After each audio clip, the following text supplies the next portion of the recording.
여러분은 북한에서 김정은을 가장 가까이서 경호했던 보위부의 중장이 왜 갑자기 목숨을 걸고 탈북했는지 궁금하지 않으신가요? 그는 북한 권력층의 은밀한 비밀과 가장 가까운 곳에 있었던 인물이었습니다. 그러던 어느 날 그가 목격한 단 하나의 사건은 그의 삶을 송두리째 바꿔버리고 말았죠. 결국 그는 하루아침에 자신의 모든 지위를 내려놓고 어린 조카의 손을 잡고 필사적으로 국경을 넘을 수밖에 없었습니다. 오늘 여러분이 듣게 될 이야기는 단순히 한 중장의 탈북담이 아닙니다. 지금껏 아무도 듣지 못했던 북한 정권의 잔혹한 비밀과 한 남자가 모든 것을 버릴 수밖에 없었던 가슴이 찢어지는 이야기입니다. 한북한 중장의 이야기입니다. 안녕하세요. 저는 탈북민 박성호라고 합니다. 북한 국가보위부 중장으로 김정은 정권의 핵심 인물이었죠. 그리고 그땐 김주애와 제 조카 수연의 첫 만남이 어떤 악몽의 시작점이 될지 상상조차 못했습니다. 그날 저는 평양중앙당사에서 열린 간부 자녀 모임에 수연이를 데려갔습니다. 12살 수연이는 몹시 긴장한 모습이었죠. 수연의 떨리는 목소리가 지금도 귓가에 맴돕니다. 진작에 그 모임에 가지 말았어야 했습니다. 김주애는 입장하는 순간부터 달랐습니다. 경호원들에 둘러싸여 걸어 들어오는 10살 소녀의 눈빛이 너무나 차가웠습니다. 주변의 모든 아이들이 긴장했고 수연도 마찬가지였죠. 그때였습니다. 김주애가 수연이를 불렀어요. 수연이는 떨리는 다리로 김주애 앞에 섰습니다. 주변은 순식간에 조용해졌죠. 김주애가 가방에서 꺼낸 건 작은 새끼 고양이였습니다. 갈색 털의 연약한 생명체가 힘없이 김주애의 손에 매달려 있었습니다. 이후 그녀는 갑자기 고양이의 꼬리를 세게 잡아당겼어요. 고양이가 날카로운 비명을 질렀습니다. 수연이가 놀라 뒤로 물러섰죠. 그 이후 벌어진 일은 제가 지금까지도 잊지 못하는 장면입니다. 김주애는 고양이의 목을 움켜쥐고 바닥에 내리쳤습니다. 한 번, 두 번, 방 안의 모든 아이들이 얼어붙었어요. 수연이는 입을 틀어막았죠. 저는 그 자리에서 벌떡 일어나려 했습니다. 하지만 몸은 움직이지 않았어요. 보위부 중장인 제가 김정은의 딸 앞에서 무엇을 할 수 있었겠습니까? 제 앞에 있는 건 단순한 어린 소녀가 아니라 북한의 절대 권력이었습니다. 입을 열면 제 가족 전체가 위험에 처할 수 있었죠. 김주애는 이제 움직임이 없는 고양이를 바닥에 던지고 수연이의 얼굴을 똑바로 쳐다봤습니다. 수연이의 눈에서 흐르는 눈물을 보며 김주애가 경멸했습니다. 약한 자는 살 가치가 없다는 말이 주애의 입에서 나왔어요. 그 순간 수연이의 눈에서 본 공포는 제 가슴을 찢었습니다. 하지만 저는 침묵했어요.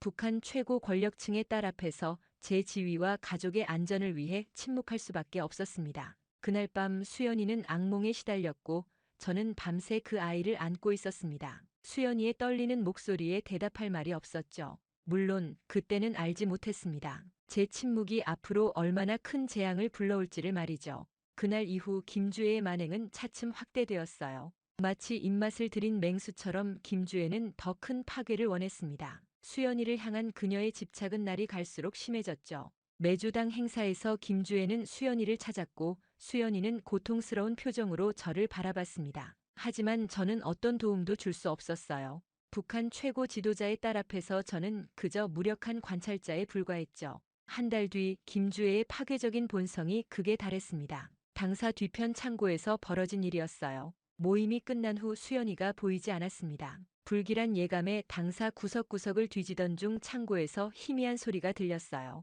문을 열자 충격적인 광경이 펼쳐졌죠. 수연이는 창고 한 구석에 웅크리고 있었어요. 몸은 떨고 있었고 눈은 공포로 가득했습니다. 김주애는 수연이 앞에 서서 가위를 들고 있었죠. 바닥에는 수연이의 머리카락이 흩어져 있었습니다. 저는 창고 안으로 뛰어들어 수연이를 감쌌습니다. 가슴속에서 분노가 끓어올랐지만 여전히 입은 다물어야 했죠. 김주애는 저를 향해 냉소를 지었습니다. 겁쟁이 조카를 구하러 온 삼촌이라는 비아냥이 그녀의 눈빛에서 읽혔어요. 김주애의 눈에는 어떤 죄책감도 없었습니다. 그저 지루함을 달래기 위한 오락거리를 방해받은 것에 대한 짜증만 있었죠.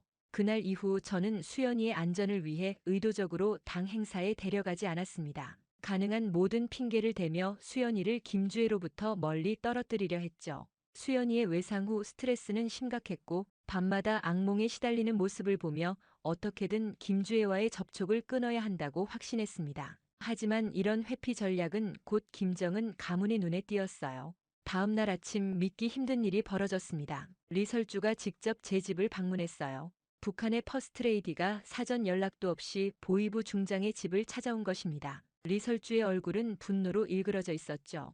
경호원들이 집 주변을 에워싸는 동안 리설주는 거실로 들어와 곧바로 요점을 말했습니다. 리설주는 내 딸을 멀리하려 한다며 분노했어요. 리설주의 목소리에는 살얼음 같은 위협이 담겨 있었습니다. 저는 바닥을 향해 고개를 숙인 채 리설주의 말을 들었죠. 리설주는 수연이와 김주혜의 우정이 계속되어야 한다고 강조했습니다. 딸이 수연이를 좋아한다며 조카가 그들의 딸을 피한다는 것은 용납할 수 없는 일이라고 단언했어요. 저는 조심스럽게 수연이의 공포와 트라우마에 대해 언급했습니다. 창고에서 벌어진 일을 완곡하게 표현하며 김주혜의 행동이 수연이에게 미치는 영향을 설명하려 했죠. 하지만 리설주의 눈빛이 더욱 차가워졌어요. 가족의 운명은 자신의 손에 달려있다는 경고와 함께 딸이 원하는 것을 거부한다면 상상할 수 없을 정도로 끔찍한 대가를 치르게 될 것이라는 협박이 이어졌습니다. 그날 이후 단 이틀 만에 제 인생은 완전히 무너졌습니다. 출근길에 갑작스레 차가 막히고 검은색 승용차가 앞을 가로막았어요. 안보부 요원들이 저를 둘러싸더니 즉시 동행을 요구했습니다. 저는 그 순간 모든 것이 끝났다는 것을 직감했죠. 김정은의 직접적인 개입이 시작된 것입니다. 국가안전보위부 본부 지하실로 끌려간 저는 8시간 동안 무릎을 꿇고 머리를 숙인 채 기다려야 했어요.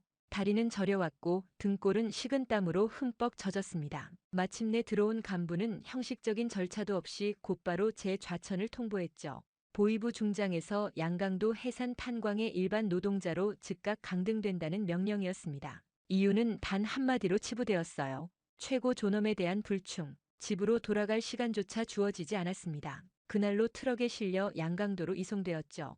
창문 없는 차 안에서 저는 수연이의 안전만을 걱정했어요. 제게 일어난 이 재앙이 수연이에게도 미치지 않기를 간절히 바랐습니다. 하지만 그것은 희망사항에 불과했죠. 탄광에 도착한 첫날부터 지옥이 시작되었습니다. 영하 30도의 강추위 속에서 하루 16시간씩 석탄을 캐야 했죠. 손가락은 동상으로 갈라지고 폐는 탄가루로 가득 찼습니다. 심지어 숙소는 지하 갱도와 연결된 곳으로 탄광에서 나오는 메탄가스가 끊임없이 새어나왔어요. 매일 밤 숨이 막혀 깨어났고 두통은 지속되었습니다. 한 달 후 수연이가 저를 찾아왔을 때 저는 거의 알아볼 수 없을 정도로 변해 있었습니다. 몸무게는 15kg 이상 빠졌고 얼굴은 검게 탄가루로 물들어 있었죠. 수연이의 눈에서 흐르는 눈물이 가슴을 찢었습니다. 수연이는 저의 좌천 이후 학교에서도 따돌림을 당하고 있었어요. 김주혜의 지시로 아이들은 수연이를 간첩의 조카라고 불렀고 심지어 선생님들조차 수연이를 무시했죠. 가장 고통스러웠던 것은 수연이의 몸 상태였습니다. 수연이는 왼쪽 팔에 깊은 화상 자국을 갖고 있었어요. 떨리는 목소리로 수연이는 김주혜가 뜨거운 물을 자신의 팔에 쏟았다고 말했습니다. 그것도 일부러. 그 순간 제 정신 속에서 무언가가 끊어졌어요. 이대로는 수연이가 살아남지 못할 것이라는 절망적인 확신이 들었습니다. 밤이 깊어 모두가 잠든 후 저는 탄광 숙소 구석에서 제 인생에서 가장 위험한 결정을 내렸습니다. 우리는 탈북해야 했어요. 머릿속에서는 끊임없이 경고음이 울렸습니다. 실패하면 공개 처형이라는 것을 알면서도 이대로 수연이를 이 지옥에 남겨둘 수는 없었죠. 제 심장은 두려움으로 쿵쾅거렸지만 결심은 확고했습니다. 우리는 북한을 탈출할 것입니다. 어떤 대가를 치르더라도. 하지만 결심을 내린 후에도 머릿속은 복잡했습니다. 탈북은 상상 이상의 위험이 도사리고 있었어요. 국경을 넘다 붙잡히면 총살은 확실했고 운이 나쁘면 공개 처형될 수도 있었죠. 하지만 수연이의 트라우마는 날이 갈수록 심해졌습니다. 밤마다 악몽에 시달렸고 김주혜에 대한 공포로 정상적인 생활이 불가능했어요. 수연이의 왼팔 화상 자국은 점점 골마갔고 의약품도 부족한 탄광 지역에서 제대로 된 치료는 기대할 수 없었습니다. 수연이의 건강이 급격히 악화된 것은 제가 탄광에 온 지 2달째 되던 날이었습니다. 고열에 시달리던 수연이는 갑자기 의식을 잃었어요. 화상 부위가 심하게 감염된 것이었습니다. 속수무책으로 수연이를 바라보던 그 순간 제 마음속에 마지막 망설임마저 사라졌죠. 하루라도 더 이곳에 머무른다면 수연이는 살아남지 못할 것이었습니다. 탄광에서의 노동은 어두운 밤에도 계속되었기에 저는 탄가루가 묻은 작업복을 빨러 간다는 핑계로 근처 강으로 나갈 수 있었어요. 그곳에서 저는 중국 국경을 넘나드는 밀수꾼들과 접촉했습니다. 탈북 브로커를 찾는 일은 생각보다 쉽지 않았죠. 3번의 시도 끝에 마침내 한 브로커와 연결되었고 모든 재산을 팔아 마련한 금 2돈을 그에게 건넸습니다. 브로커와의 첫 만남에서 저는 온몸이 경직되었어요. 언제든 이것이 함정일 수 있다는 공포가 저를 짓눌렀습니다. 손바닥에서는 식은땀이 흘렀고 심장은 터질 듯이 뛰었죠. 브로커는 국경을 넘는 루트와 시간을 알려주었습니다. 압록강을 건너 중국 장백현으로 가는 길, 그리고 그곳에서 선양까지 이동하는 방법을 종이에 그려 보여주었어요. 메모를 할 수도 없었기에 모든 내용을 머릿속에 새겨야 했죠. 수연이의 건강이 조금 호전된 후 저는 탈북에 대해 조심스레 이야기했습니다. 수연이의 눈에서 처음으로 희망의 빛이 보였어요. 그토록 절망적이던 아이의 표정에 미약하게나마 생기가 돌아왔습니다. 하지만 이내 두려움이 그 자리를 대신했습니다. 잡히면 어떻게 되냐는 수연이의 질문에 저는 정직하게 답할 수 없었습니다. 그저 무사히 넘어갈 수 있다는 거짓 확신을 주었죠. 탈북 계획은 치밀해야 했습니다. 탄광에서 보위부 요원들의 감시는 24시간 계속되었고 특히 저와 수연이는 집중 감시 대상이었어요. 우리는 약 한 달간 정확히 같은 시간에 같은 행동을 반복하며 감시자들의 경계를 느슨하게 만들었죠. 저는 매일 밤 같은 시간에 강가로 빨래를 하러 갔고 수연이는 항상 오후 6시에 숙소 뒤편에서 시간을 보냈습니다. 그리고 드디어 탈북당이 새벽 2시 탄광 숙소를 빠져나왔습니다. 수연이는 발소리를 죽이기 위해 신발을 손에 들고 맨발로 걸었어요. 저는 작은 배낭에 옷 몇 벌과 마지막 남은 식량을 챙겼을 뿐입니다. 숙소를 나서는 순간 가슴이 철렁 내려앉았죠. 밖에서 보위부 감시원이 담배를 피우고 있었기 때문입니다. 다행히 그는 술에 취해 있었고 우리는 숨을 죽인 채 그의 뒤로 빠져나갔어요. 탄광에서 국경까지는 약 8km의 거리였습니다. 어둠 속에서 산길을 더듬으며 걸었어요. 수연이는 제 등 뒤에 바짝 붙어 떨고 있었죠. 한 번도 뒤돌아보지 않았습니다. 뒤돌아본다면 결코 앞으로 나아갈 용기가 없을 것 같았어요. 발밑에 돌부리에 걸려 수연이가 넘어질 때마다 심장이 멎는 것 같았습니다. 작은 소리 하나가 우리의 목숨을 앗아갈 수 있었기 때문이죠. 국경 부근에 도착했을 때 예상치 못한 상황이 벌어졌습니다. 국경 경비병들이 평소보다 2배나 많았습니다. 브로커에게서 들은 정보와 달랐어요. 나중에 알게 된 사실이지만 김정은이 갑작스럽게 양강도 지역 순시를 결정했고 그로 인해 국경 경비가 강화된 것이었습니다. 저는 숨을 죽이며 수연이를 끌어안았죠. 모든 계획이 물거품이 될 위기였습니다. 하지만 기다릴 시간이 없었습니다. 날이 밝으면 우리의 실종이 발각될 것이고 그러면 모든 국경이 봉쇄될 터였어요. 저는 경비병들의 순찰 패턴을 30분간 관찰한 후 약 3분간의 시간차를 이용해 압록강까지 내려가기로 결정했죠. 수연이에게 제 등에 꼭 매달리라고 신신당부했습니다. 저는 수영을 할 수 있었지만 수연이는 할 수 없었기 때문입니다. 영하의 날씨 속에서 압록강의 물은 칼날처럼 차가웠습니다. 물에 들어서는 순간 폐가 얼어붙는 것 같았어요. 수연이는 제 목을 꽉 붙잡았고 저는 필사적으로 팔을 휘저으며 앞으로 나아갔습니다. 강물의 냉기가 뼛속까지 파고들었죠. 2번이나 물살에 휩쓸려 방향을 잃었고 수연이가 미끄러져 물에 빠질 뻔한 아찔한 순간도 있었습니다. 중국 쪽 강둑에 도착했을 때는 이미 체력이 완전히 소진된 상태였어요. 장백현 외곽의 빈 창고에서 하루를 숨어 지낸 후 브로커의 지시대로 선양으로 향했죠. 선양에서는 또 다른 브로커가 우리를 기다리고 있었고 그는 우리에게 중국인 행세를 위한 가짜 신분증을 건넸어요. 기차와 버스를 번갈아 타며 우리는 남쪽으로 향했습니다. 매 순간이 공포의 연속이었어요. 중국 공안에게 발각되면 북송될 것이 분명했기 때문입니다. 광시성을 거쳐 베트남 국경에 도착했을 때는 이미 탈북한 지 보름이 지난 시점이었습니다. 국경을 넘어 라오스를 거쳐 마침내 태국에 도착했어요. 태국 방콕의 한국 대사관 앞에 서자 눈물이 왈칵 쏟아졌습니다. 대사관 직원이 우리를 맞이했고 마침내 안전하다는 실감이 들었죠. 이후 인천공항에 도착한 순간은 지금까지 경험한 어떤 순간보다 압도적이었습니다. 비행기 창문으로 내려다본 서울의 불빛은 마치 별들이 땅에 내려앉은 듯 했죠. 수연이는 창가에 얼굴을 바짝 붙이고 놀라움에 입을 다물지 못했습니다. 맑은 하늘과 활주로에 줄지어 선 비행기들, 그리고 그 뒤로 펼쳐진 고층 빌딩들은 북한에서는 상상할 수 없는 풍경이었어요. 비행기에서 내리자마자 저희를 맞이한 것은 국가정보원 요원들이었습니다. 그들은 정중하면서도 단호했어요. 저와 수연이는 곧바로 분리되어 각각 다른 차량에 탑승했습니다. 수연이와 떨어지는 순간 가슴이 찢어지는 듯한 불안감이 엄습했죠.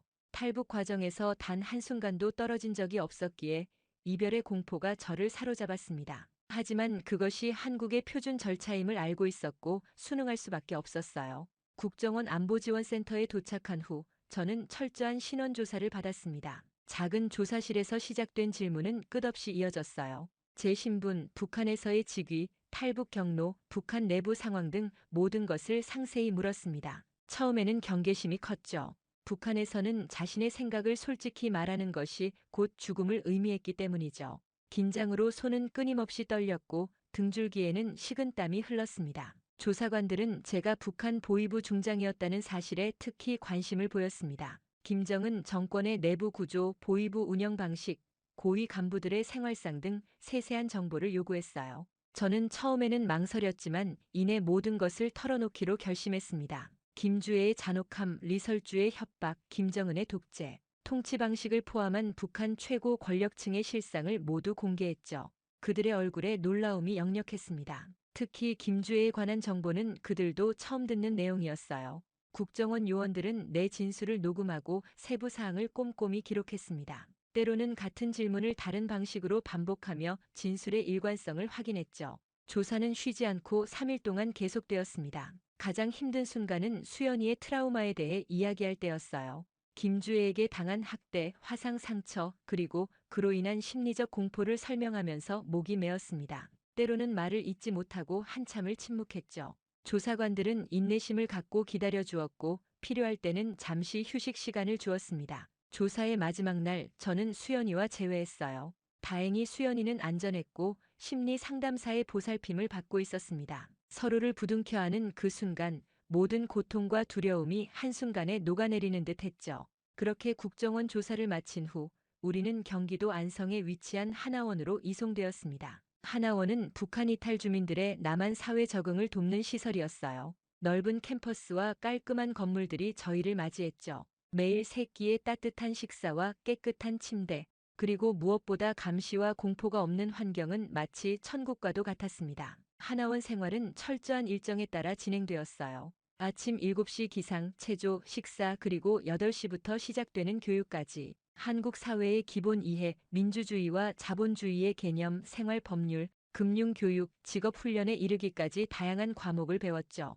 처음에는 이 모든 개념이 낯설고 어려웠습니다. 30년 넘게 주체 사상과 김일성 일가에 대한 충성만을 배워온 제게 자유와 인권이라는 개념은 완전히 새로운 세계였어요. 가장 힘들었던 것은 밤 시간이었습니다. 모두가 잠든 후 북한에서의 기억들이 저를 덮쳐왔어요. 탄광에서의 고통, 국경을 넘는 공포, 그리고 가장 큰 트라우마였던 김주애와 수연이의 사건들이 악몽처럼 반복되었죠. 많은 밤을 식은땀으로 뒤덮인 채 깨어났고 자다가 소리를 지르기도 했습니다. 수연이도 비슷한 어려움을 겪고 있었습니다. 심리 상담사에 따르면 수연이는 심각한 외상 후 스트레스 장애를 겪고 있었어요. 특히 김주애에 대한 공포는 깊게 뿌리내려 비슷한 나이대의 여자아이만 봐도 몸을 떨었죠. 화상 흉터 치료를 위해 수차례의 피부과 진료도 받았지만 마음의 상처는 쉽게 아물지 않았습니다. 하나원에서의 전환점은 심리치료 프로그램이었어요.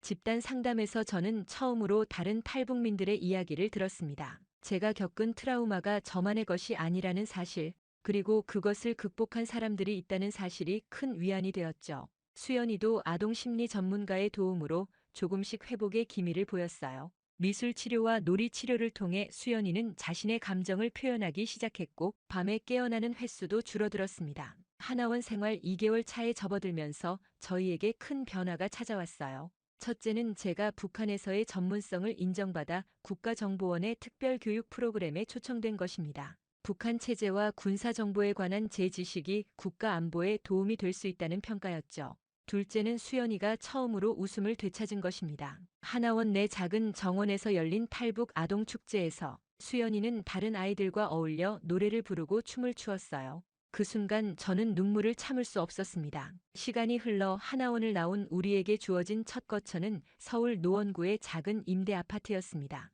북한에서 고위직이었던 제게 주어진 정착금으로 기본적인 가구와 생필품을 갖출 수 있었어요. 창문 밖으로 보이는 서울의 풍경은 여전히 비현실적으로 느껴졌죠. 밤에도 환하게 빛나는 간판들, 끊임없이 오가는 차량들, 그리고 자유롭게 거리를 걷는 사람들의 모습은 마치 다른 세계에 온 듯했어요. 수연이를 위한 학교를 찾는 일이 첫 번째 과제였습니다. 교육청의 도움으로 집 근처 중학교에 수연이를 편입시켰어요. 학교 방문 당일 수연이의 얼굴은 창백했고 손은 떨리고 있었습니다. 북한에서의 기억이 여전히 그림자처럼 따라다니고 있었죠. 담임 선생님은 수연이의 상황을 이해하고 특별한 배려를 약속했지만 또래 아이들과의 관계는 여전히 큰 걱정거리였습니다. 수연이의 첫 등교일, 저는 멀리서 학교를 지켜보았습니다. 수연이가 교문을 통과하는 모습은 마치 작은 배가 거대한 바다로 들어가는 것 같았어요. 불안감에 가슴이 조여왔습니다. 북한과 달리 폭력이나 생명의 위협은 없겠지만 문화적 차이와 언어 장벽은 여전히 높은 산처럼 느껴졌죠. 예상대로 첫 주는 매우 힘들었습니다. 수연이는 매일 울먹이며 돌아왔어요. 아이들이 북한 말투를 놀리고 기본적인 상식이나 유행에 대해 모른다고 수군거렸습니다. 급식 시간에는 혼자 구석에 앉아 밥을 먹었고 체육 시간에는 팀을 짤 때 항상 마지막으로 선택되었어요. 그러나 두 번째 주에 작은 변화가 찾아왔습니다. 영어 시간에 수연이가 발표를 하게 되었는데 하나원에서 열심히 공부한 덕분에 의외로 좋은 점수를 받았어요. 담임 선생님은 수연이를 칭찬했고 몇몇 아이들은 호기심 어린 눈빛으로 수연이를 바라보기 시작했죠. 전환점은 학교 축제 준비 때였습니다. 각 반별로 출전하는 장기자랑에서 담임 선생님이 수연이에게 노래를 제안했어요. 북한에서 배운 전통 민요를 현대적으로 편곡해 부르기로 했습니다. 처음에는 거부감이 컸지만 용기를 내어 도전했죠. 연습 과정에서 몇몇 친구들이 수연이의 노래에 관심을 보였고 점차 대화가 시작되었습니다. 클래스의 반장 미진이가 먼저 다가왔어요. 축제 연습을 마치고 집에 가는 길에 미진이는 수연이에게 무심코 손을 내밀었고 그 작은 제스처가 수연이의 마음을 열게 했죠. 미진이는 호기심 많고 따뜻한 아이였습니다. 수연이의 북한 생활에 대해 진지하게 물어보았고 수연이가 불편해할 때는 재빠르게 주제를 바꿔주었어요. 그렇게 미진이와의 첫 만남 이후 수연이의 학교 생활은 조금씩 변화했습니다. 어느 날 미진이가 수연이를 학교 앞 떡볶이 가게로 초대했습니다. 북한에서는 맛볼 수 없었던 매콤달콤한 떡볶이 맛에 수연이는 놀라움을 감추지 못했습니다. 처음에는 매운맛에 눈물을 글썽이며 물을 벌컥벌컥 마셨지만 곧 그 독특한 맛에 중독되었습니다. 미진이와 떡볶이를 나눠 먹으며 나눈 대화는 수연이의 마음의 벽을 허무는 시작이었습니다. 이후 떡볶이 가게는 수연이의 단골 장소가 되었습니다. 미진이를 통해 알게 된 다른 친구들도 하나둘 함께하기 시작했습니다. 수연이는 친구들 사이에서 점차 자신의 이야기를 조금씩 나누기 시작했습니다. 북한에서의 생활, 탈북 과정의 일부분, 하나원에서의 경험까지. 물론 김주애와 관련된 트라우마는 아직 말할 수 없었지만 자신의 과거를 조금이라도 공유할 수 있다는 것만으로도 큰 진전이었습니다. 친구들은 수연이의 이야기에 놀라움과 존경심을 표했고 수연이는 그들의 반응에 점차 자신감을 얻었습니다. 미진이는 수연이에게 최신 유행 노래와 춤을 가르쳐 주었고 수연이는 미진이에게 북한의 전통 놀이를 알려주었습니다. 서로의 문화를 교환하는 이 시간들이 수연이의 한국 적응에 큰 도움이 되었습니다. 놀라운 일은 2학기 들어 반장 선거 때 일어났습니다. 미진이가 수연이에게 출마를 제안한 것입니다. 처음에는 생각도 못한 일이었습니다. 북한 출신이 한국 학교의 반장이라니 상상조차 할 수 없었습니다. 하지만 미진이와 친구들의 격려로 용기를 내어 도전했습니다. 선거 연설에서 수연이는 자신의 특별한 경험을 장점으로 내세웠습니다. 다른 문화를 이해하는 포용력, 어려움을 극복한 강한 의지력, 그리고 새로운 환경에 적응하는 능력까지. 그리고 기적 같은 일이 일어났습니다. 수연이는 반장 선거에서 당선되었습니다. 개표 결과가 발표되던 순간 수연이의 눈에서는 눈물이 흘렀습니다. 그것은 단순한 반장 선거의 승리가 아니었습니다. 수연이에게는 한국 사회의 진정으로 받아들여졌다는 증거였고 김주애로 인한 트라우마를 극복했다는 증거였습니다. 그날 저녁 수연이는 흥분된 목소리로 선거 결과를 알려왔습니다. 저는 깊은 감동에 말을 잇지 못했습니다. 탈북 결정 후 처음으로 제가 옳은 선택을 했다는 확신이 들었습니다. 수연이의 얼굴에서 북한에서는 결코 볼 수 없었던 진정한 행복과 희망이 빛나고 있었기 때문입니다. 저 역시 새로운 출발을 시작했습니다. 국정원에서 북한 정보 분석 자문역으로 일하게 되었고 퇴근 후에는 대학에서 북한학을 공부하기 시작했습니다. 탈북민 지원단체에서 봉사활동도 했습니다. 제 경험이 다른 탈북민들에게 도움이 된다는 사실이 큰 위안이 되었습니다. 이제 우리는 진정한 의미의 자유를 만끽하고 있습니다. 수연이의 화상 흉터는 아직 남아있지만 마음의 상처는 점차 아물고 있습니다. 여전히 북한을 떠올리면 가슴이 아프지만 그 아픔 속에서도 희망을 발견했습니다. 우리가 걸어온 길이 다른 북한 주민들에게도 언젠가 열릴 것이라는 희망, 그리고 통일된 한반도에서 모두가 자유롭게 살 수 있을 것이라는 희망입니다.